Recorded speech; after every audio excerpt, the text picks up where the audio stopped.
You're crying so you can stay strong. You ain't crying because you're weak. You crying because your body is fighting to be well. Yeah. God don't make mistakes. So it's like it's a purpose in that. And we could even get scientific when we could talk about the stress hormones that get Yeah. released out of your body when you're doing it. It's the number one reason why men in particular, black men, why our bodies give out quicker than anybody else is because we fight the natural things that our body does. We resist it, the natural things our body does to be well. We're always just trying to, as soon as we want to cry or release, we want to suck it back up or distract ourselves or tough it out and all that. And it's just like, no, that's God telling us we need to release like the wet rag. We got to just squeeze that thing out. What's up, ladies and gentlemen? It's your main man, Coach Crump, with another dope episode of the Boy Man King podcast. And you already know what it is. It's your main man, Coach Crump, with my co-host, Chizzy. Say what's up to the people. Hey, what's going on, everybody? Happy Saturday to you, man. Happy Saturday to you. It's late on this side of the world, bro. So happy Saturday. I'm happy to be Stop here. complaining. Stop complaining. Don't even do that. Don't even do that. Don't even start like that. Because we have Chris 3.0 with us. We have Mr. Executive Suite with us. We have LA Living, Bankhead Business Suite Executive. We have none other than K plus IG. We have Married Man still up this honeymoon season. We have Mr. Comeback better than LeBron and MJ. Give it up for one and only the number one mental wellness coach, Chris McBride, man. What's up to family? What's up, family? Talk to people. Hey, what's up, man? I appreciate y'all having me. Yo, that intro is crazy, bro. That intro is crazy. He be killing them intros, dude. Hey, listen, before we get started, let's give respect where respect due. Go Gators. You know what I'm saying? Like, go Gators. You know what I'm saying? That was a very important part because I actually took a live, guys. I took a live while that Florida Gators is playing. So I was like, yo, I don't know how this happened. This is not protocol. We gotta change our socks. But I was so impressed by the interview that we had with Chris, man. Bro, you gave us game on top of game, the anchor, to blow up the dot, reverse it out. Like, bro, like we got to go straight to it. You like gave us a drive-by coaching session for me and Chizzy, who just been in struggle bus ministry, you know, in different countries, managing a family, building a brand, running day-to-day life, man, and didn't even realize what was interesting about the episode, bro. You guys got to check out the episode. I mean, this guy is an expert. But what was interesting, what I think, which is an important conversation to have about men, I didn't even know I needed that. Like I didn't like until we had the conversation, like, oh shit, let me help you real quick with the anchor board. We was like, we just in real time took the coaching. Talk about both of you guys, why it's so important to put yourself around the right people and the right environments, because you don't even know what you need until you in it. Talk about that, fellas. I'll let you go, Chris, man. You know, we had our little one-on-one, but I'll let you go. I'll let you do your thing, man. Go ahead, man. What's the benefits? It's just like you just said. You just kind of hit the nail on the head right there, where you don't know what you don't know, and then you just get an environment and you get to see it, and then you get exposed to it, and just your level of exposure determines your level of success. So you're around people, and then you get to expose with different strategies or what other people are doing to address or overcome or to challenge the situations that they are in and the things that they are facing. So that's the importance thing of just community and finding mentors and getting into the right environment, because just staying isolated, I always say it's like bacteria. It's going to grow in darkness. But if you just bring it to light, that's the best way to kill it. And the best way to bring it to light is to get it around people. Bring it to light. But that's listen to me. That's easy to say, but that's hard to do.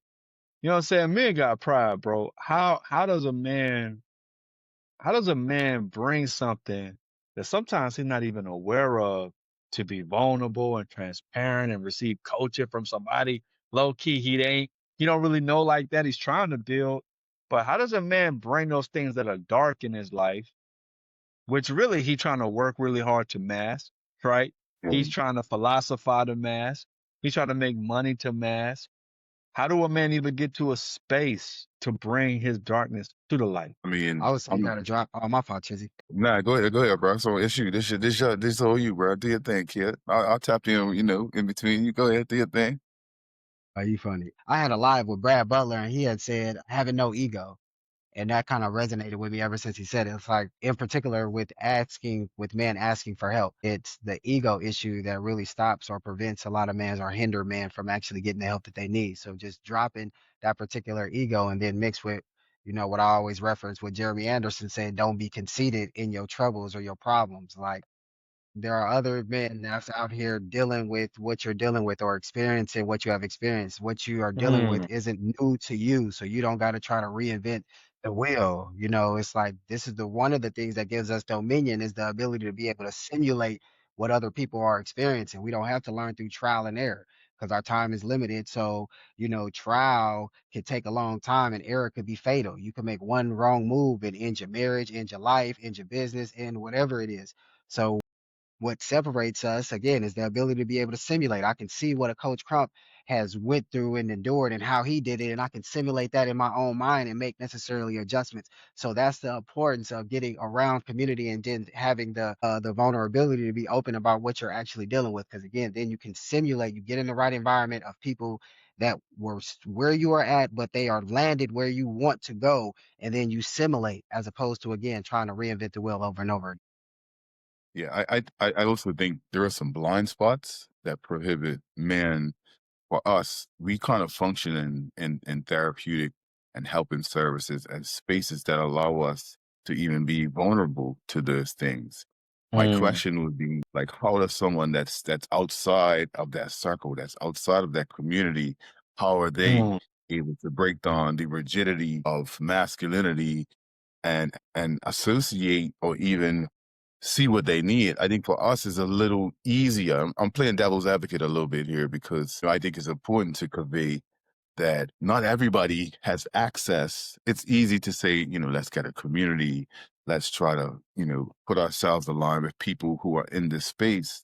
But a lot of men don't even know what they don't know, and they don't even know what they need. And so it's difficult to go from my immediate circle is thug, is hard, is hyper masculinity to a space where they're able to reflect. If you're not having those conversations on a regular basis, if your brethren, if your close friends are not in that space, it's very difficult for you to actually see what you need in that particular space. I know for me in particular, we had a one-on-one even after our recording, and that so for me to be able, and I'm in helping services, I'm servicing every day. I'm serving young people every day.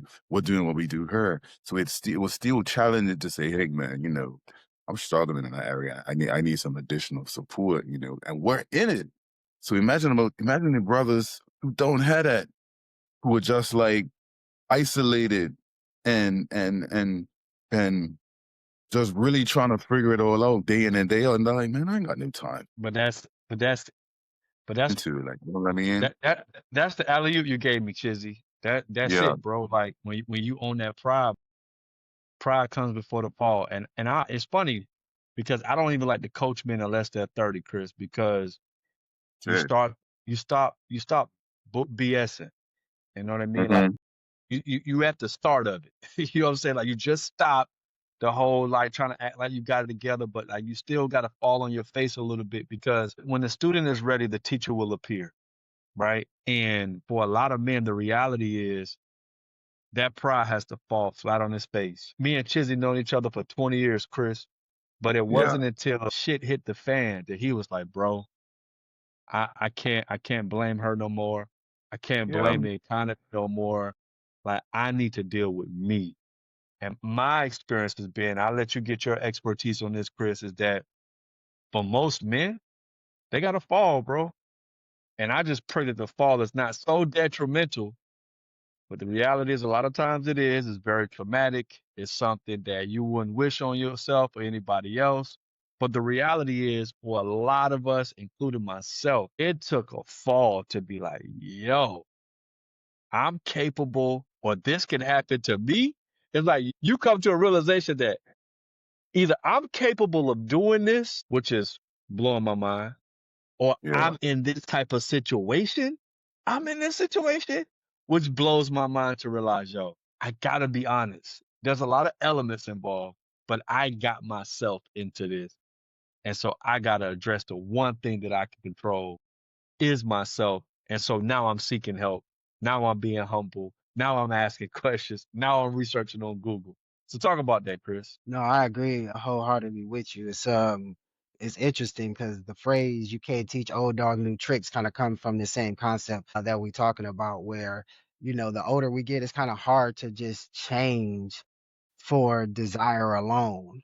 It's Mm, possible, but it's hard to. The real driver of change is pain for people that allow themselves to feel it, that don't try to distract themselves or pacify it in some type of way or eliminate the pain. If they allow themselves to feel it, that's really the number one thing of change when we get older. When you talk about man of over 30, it's almost like in the movie The Matrix when Morpheus was talking to Neo and he was like, I don't free your mind once it reaches a certain age because they're so locked into their ways that they'll just fight you as opposed to change, even when you're trying to help them. And mm, that's really the same thing. The only way they're going to do that is that fall that you were referring to, that particular pain. That's what's going to get us to analyze. That's what's going to get us to start to look at things in a different way. I think it was Tony Robbins that said, when we succeed, we party, but when we fail, we ponder. And when you actually fail, that's when you just be like, all right, once you reach that limit, like you're talking about, then you just like, all right, it gotta be something else. My auntie would always say, my dad's twin, if you're the common denominator, then you're the problem. It's you. If it's you in every situation, then nigga, it's you. Pardon my language, but that's what nah, my come dad's on. twin Get always say. comfortable. Get real So comfortable. it's like that's really what it is. Where it's like the pain is gonna allow you to actually look at yourself. So I just tell men that you got to just be comfortable with it, and that goes into where I was tell people that from 18 to 28, I smoked nearly every single day, but it was because I didn't want to deal with the pain. I didn't want to sit with it. So anytime I felt any Novocaine. uncomfortable sensation, I immediately did something to try to get out of it and all that. And it's like now being able to just sit with emotions. Like if I had the urge to cry right now, I wouldn't just try to suck it up. I try to encourage with everybody that be around me and in my influence. Like it's okay to cry. That's not weakness. That's actually a sign of strength. You're crying so you can stay strong. You ain't crying because you're weak. You crying because your body is fighting to be well. I don't make mistakes. So it's like it's a purpose in that. And we could even get scientific when we could talk about the stress hormones that get released out of your body when you're doing it. It's the number one reason why men, in particular, black men, why our bodies give out quicker than anybody else is because we fight the natural things that our body does. We resist it, the natural things our body does to be well. We're always just trying to, as soon as we want to cry or release, we want to suck it back up or distract ourselves or tough it out and all that. And it's just like, no, that's God telling us we need to release like the wet rag. We got to just squeeze that thing out. And once you get comfortable with squeezing out, it's only a certain amount. That goes back to ET's first video that went viral, where it's like pain can last for a couple of minutes, an hour, a day, a year. But eventually, the sensation is going to subside and something else will take its place. But we are not comfortable with dealing with those sensations. That's why I started getting into long distance running, because that's one thing that really helps me know that, okay, you can feel a sensation to want to stop. But if you can get past it, that sensation is going to shift and you'll be like, dang, I ran 10 miles, but really at mile two, my body was telling me I should stop.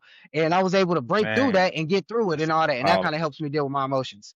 That's so powerful. As a long distance runner, man, one of the things I try to tell my son, and it's like, and there's this powerful quote from, this African marathon winner. And he was like, man, how come so many runners from Africa, how come they so cold? He said, it's because of how we train. Very important lesson. He said, we train to stay run until you have experienced the most excruciating pain you have ever felt in your entire life. He said, at the moment that you feel that pain that you have ever felt in your life, he said, when you feel that pain, keep running. He said, so like they literally have kept pushing the pain threshold tolerance so much that now pain is completely out the question and it's just about the goal. And so for so many of us, and in my Q4 quote, and I give it to you, Chizzy, this is so God's doing something with this, because my quote that I gave in London, my quote that I gave to my clients this quarter is, the pain will leave you when it's done teaching you. Yeah. Yeah. Yeah. So, physical pain is very, very identifiable. You know what I mean? Obviously, right? Yeah. And I think where men struggle, people struggle in general, is because, mentally, psychologically, the uncomfortable space that you may be in may be comfortable for you, and you don't really see tangible, you may not see tangible physical attributes of the emotional and the mental pain that you're experiencing, right? When you talk about mental health and you talk about emotional health, if you're not cognizant of, what that looks like. So I think education is a big part of also why men struggle in this space, because we know the reaction of a feeling. So on the trajectory of emotions, you might feel so anger, and then retaliation, or the physical component of it, is an unmet need in the beginning of that continuum, right? And I think it's helpful, it'll be helpful for men in particular to be able to identify emotionally what the unmet need can be, and why you choose an action that's attached with that feeling that you're getting. And I think the educational component of that is critical to a lot of this work. I do it a lot with some of my students and some of the young people that I support. Like, we put a picture on the table and we get them at a young age to be able to pick and identify what the emotions are: sad, anger, disappointed, embarrassed, all of these things, so that they're able to label what these things are. And as basic as that sounds, I think as we progress in adulthood, the functionality of being a man and being in survival mode, sometimes you're not able to identify the trajectory and how you have over the years just got accustomed to just functioning and reacting and doing and doing and doing, completely devoid of that starting point of the emotion or the need that you're trying to satisfy before you even get to the outcome, if you get what I'm saying, you know what I mean? So that Yeah. educational component is critical to this, because if you're not able to even understand how that progresses from when you're 15 to when you're 16, and then things become habit forming, and when you're 21, you start to, you find coping strategies, and so when you now become 30 and you're laying on your back, well, now you start to feel there's physical repercussions of the emotional needs that haven't been met, you know, then, like you were saying, Chris, that's the only time you really are able to say, all right, something's going on here. Whereas from an intervention perspective, the educational components, which is why, I'm passionate about working with young people in a lot of ways, because you get to be more preventative in terms of educating, so that when they come to manhood and they come to young adulthood, no longer is it just this ominous, like, I don't really know what's going on here. Like, I have an Mm. understanding of the emotional trajectory and the emotional continuum from a very, very young age. And I think, obviously into manhood, you know, sometimes it's difficult to make those connections for a man, because identifiably they're just doing whatever they do and they're gotten comfortable with doing. But to that point, and not to cut you off, but just to kind of Yeah, yeah, do your thing, bro. interject, it's like Warren Buffett said, chains of habit are too weak to be felt until they're too strong to be broken. So, Mm. we have neural pathways, and every time we think something or every time we do something, it creates a little groove in the brain. Now, when we start off, those little things starts as thin as a piece of yarn. But as you continue to repeat these thoughts or continue to repeat these actions over the years, then it can grow as thick as a cable. So to the point of why it's hard to teach old dogs new tricks, it's just because those things is really wired into us over time Yeah, from our for sure. young adults or even just young kids all the way until the pain just reaches a critical mass where we feel like we gotta just address it. But that's why it's again so hard for lasting change or to really shift things. Yeah, It's because they say we think on average between 40 something to 70 some thousand thoughts per day. So if we do that times 365 times the amount of years we've been born, and now we just trying to change and we're not even conscious those thoughts per day, it's like I ask people, all right, you're trying to become this new person. Realistically, how much time a day are you spending thinking about it? Thinking about how you want to react or how you want to be better or seeing the future, the better version of yourself. Like walking by faith, basically, how much of your time is spent that. And if they're Yeah. honest, they might be like 15, 20 minutes, maybe 30 minutes a day. Well, if you think it's 24 hours in a day, that's, just 148 yeah, the amount of time. And then that's just per day. So what are you up against when you think about 40,000 thoughts per day, 365 times however many years you? That's the reason why it seems so exponentially. daunting to change. Yeah, And I think this is so important to because to back to Chizzy's point of like we're in the space, right? So like we get on fire about this, like, but yeah, the everyday man, like it could be very hopeless. And as somebody who felt because my frustration in my relationship, my frustration in connecting, communication with my spouse, I went to alcohol, you know what I mean, to kind of Novocaine. And I know a lot of guys go to different things to Novocaine, to work double shifts, to smoke some weed, to get with some more girls, to get with a side piece, to run away from the problem. I want you guys, as we get prepared, just to kind of like, hey man, go check out the episode. Man, you got to go to Boy Man King podcast. Chris dropped some gems, man. You'll love it. But I want you both to share because I've got a chance to know both of you for some years. Chris, not as long, not you not as long as Chizzy, but I did see you guys be at one space as a man, and now you're yeah. in a different space as a man. Chizzy, you did the work in your 40s. Chris, you did the work in your 30s. But just talk to the men who feel like it's hopeless and nah, bro, she tripping, and man, you don't understand, or the economy, or the white man, or whatever.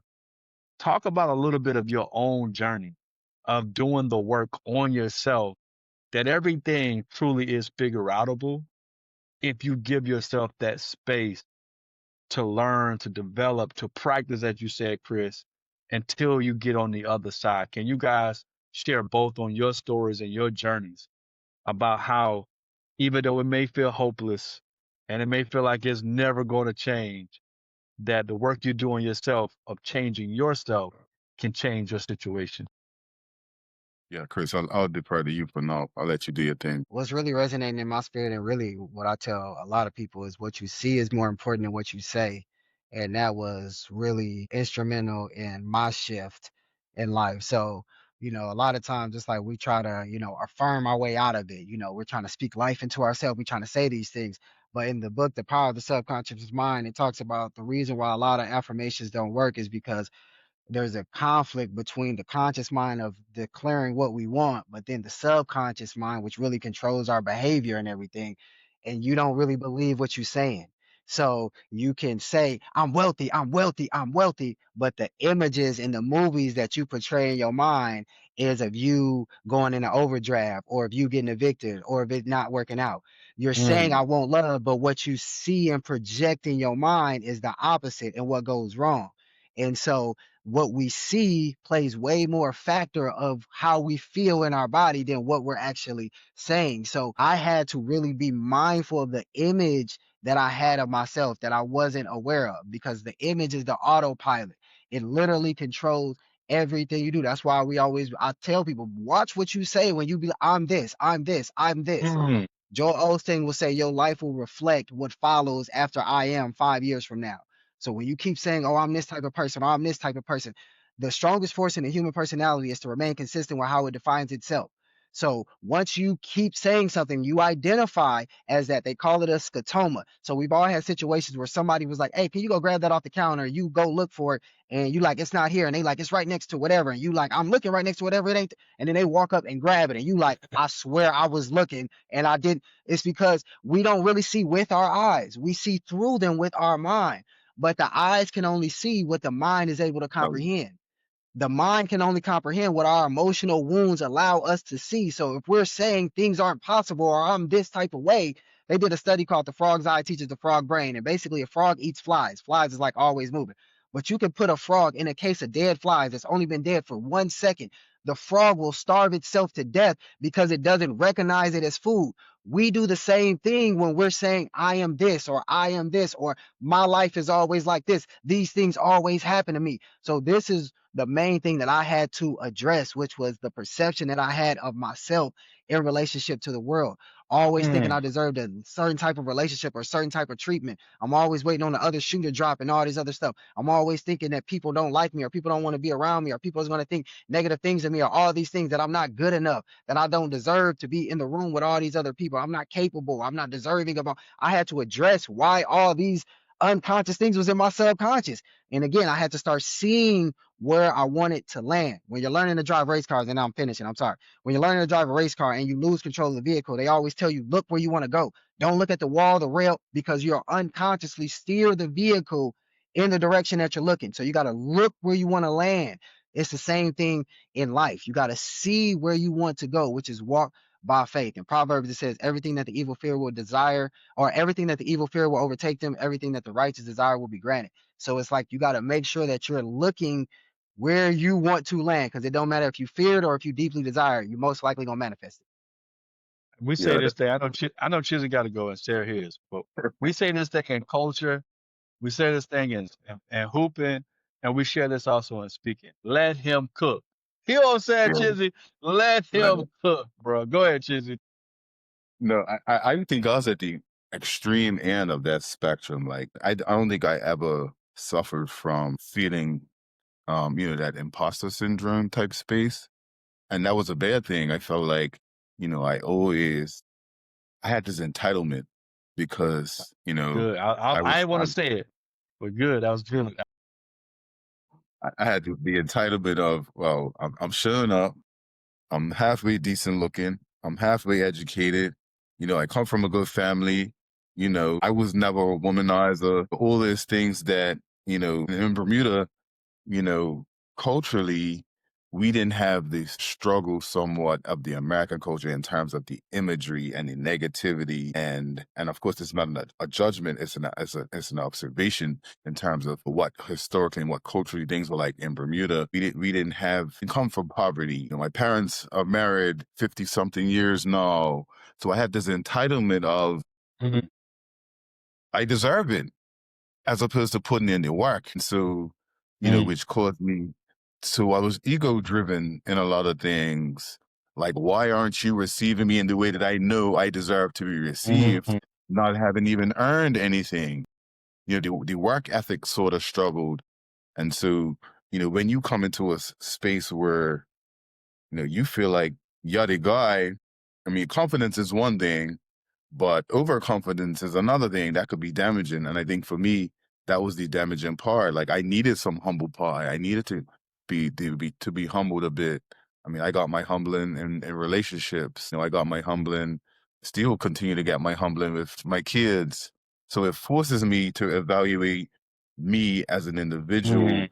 and how I show up to the people that I care about, because at the end of the day, they don't care about the accolades. They don't care about my looks. They don't care Mm. about Come on. my height. They don't care about me playing basketball. They don't care about any of that. They just care about how I make them feel when I'm in their space.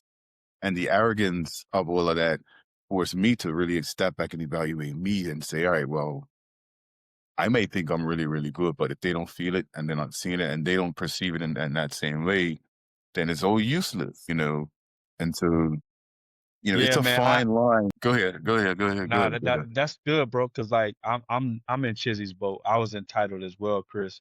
And I say like it's the sour of success. It's like when you come from a polarized, marginalized, disenfranchised community and culture, and you're the golden child of the community. You're the golden child of the family. You're the athlete in the family. You're the one that made it out in the family. If that's been your whole psychological disposition and narrative that's been like you experienced, it's not even like somebody imposed it on you, you experienced. Like, I go back to like the 90s when people want I'm in high school and they're like, "Oh, Chris, you came to church. We just want to celebrate another great job." Out of all the people in the church, they just want me to stand to acknowledge my achievements. But they don't realize, bro, I'm trying to chill and be like everybody in church, but you're doing something to me as far as like, okay, this achievement gives me access, gives me acknowledgement, gives me opportunities. So as I achieve, I'm imposing that on my boss. I'm imposing that on my wife. I'm imposing that on my kids. And they're like, you achieved that. But and in my mouth, that's sour. You know what I'm saying? Like Yeah. that got nothing to do with meeting my needs. You know what I'm saying? Like, I need my feet washed. I need my back rubbed. I need somebody to read to me, to hold me. And I didn't have none of those skill set, Chris. So me talking about something, massaging my wife's feet, me talking about something, hey, let's go to the park and me? I don't do that. Like I don't do that. Like, cause You I doing get, that for me? That entitlement, like you know what I'm saying? Yeah, I hear you. but it's like when I think about like now some of the narratives I had of myself in the world and entitlement that I done, like the blind spots that I had and the damaging of some of my polarization or some of my just railroading or being just lacking empathy, bro, just across the board. And it takes real work for me now. Like I have to like you talked about that conscious time of spending of seeing my life that I want. I have to be conscious of serving the people I love. So for me, it's on the other side. It's like, bro, like, what do they need? Not what do I want to do for them? Just what do they need, bro? And for me, being able to serve them is like a deep honor for me. Like, no acknowledgement, no award, no post, just being able to be available to do it for them in real time and in real life. But I have to be honest, it took what it took for me to even get there. I just want to share that. Let me Nah, just I chime in real appreciate. quick. Go Oh, I'm ahead, go sorry. ahead.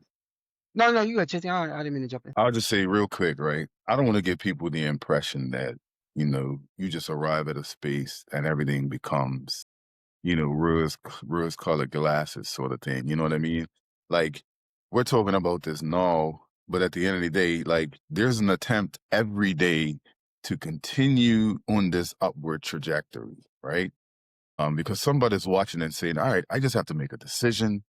It also comes down to your faith and your spirituality. So when you choose to become a Christian, if that's your faith, or whatever faith you choose to align yourself with, automatically things just don't get washed away. Like every day, you have to continue to just build and work and work and work at it every day.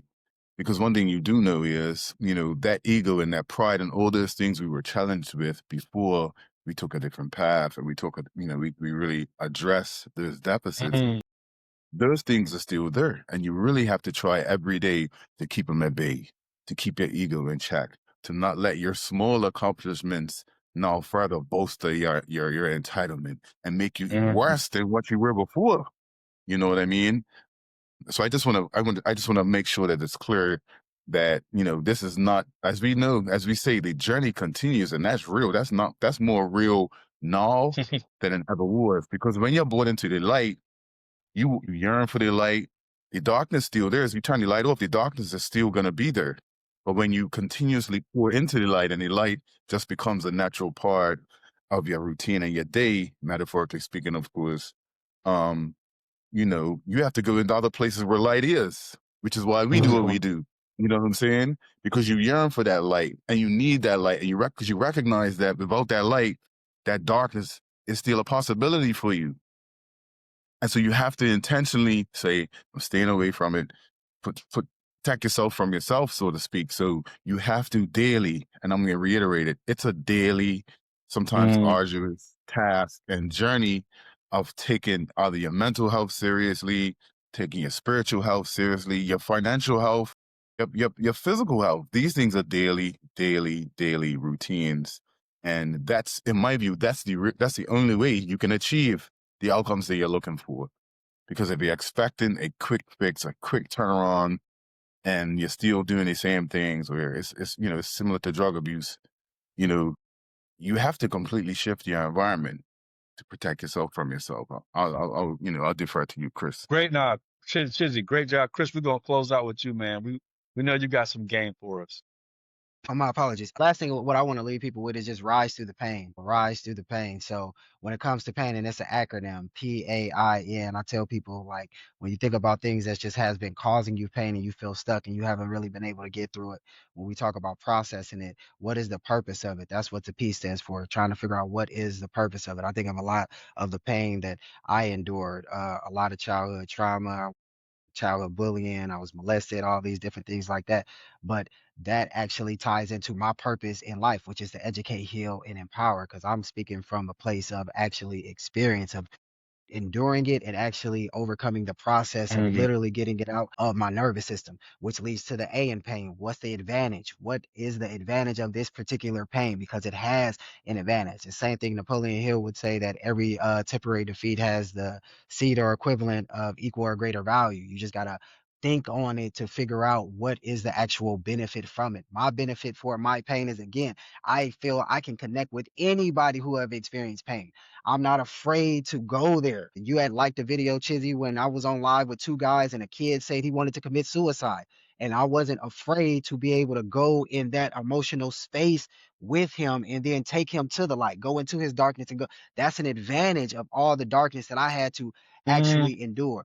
Then the I is for integration. How are you going to integrate the purpose and the advantage of your pain into your life, which leads to the end of the new beginnings? Because once you can integrate your advantage and your purpose into your life, then it actually shifts for you and you start rising. The R is for you have to spend time reflecting on all of these things. Then the I is for to interrupt. We got to interrupt those patterns of thoughts that we were referring to. Why am I always thinking this particular way, thinking that my pain means that, I'm just expecting pain to happen, or it means that I'm not good enough, or I'm not worth. We got to interrupt those particular patterns. The S is for shift.